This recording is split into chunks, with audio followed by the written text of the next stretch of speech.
to mitai tu le mingi ketuk audition je film Satar lalu penlong nakaliang jonga kalong kani kalong jipentip yapi barok ki bakwa ban simata kani ka audition je film Satar ti yakni ka audition nginne haga khan ritrik jong niu penai Julai arja akwa kecaka kalong ni po ka kasi national darbar hall mokha ti kani ka jing pentip kalong ba ni pediang lot di bara kata kalong nadu ki katkum kerta ka bangila debu hang tu kalong nadu ki condition rang ti ka ba kham kerpang ay kalong ka ba ni pediang hang tu kadai ba ka baningkong ni don kami uran senran along ki bong seperti yang address nang ta kebaan ni don kami ki kulit kentai basenrang kita long laingot kentai laingot senrang bat kebalai kalong ki parlok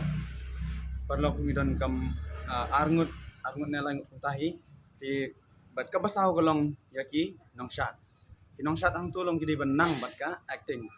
namar balai ba kimdi ban sushat kindon ru kapat kene kacot hang tu ko film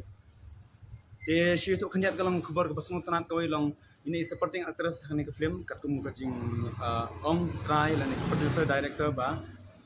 hapn bana yang namar ba kadon kawai ka jingruai lan kajing shat jung aktris supporting actress pidi kume hene film ngadai main aktor hani film menok terus ba lam khamat ini ka film te di Sherlyn Khongwa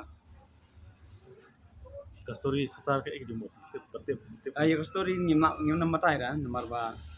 ya kata te yung kai bersapatai long kari ha ka full film buat sa i sa tip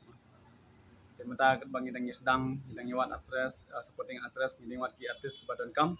te ngimpat petip ai ga story jong ka film Satar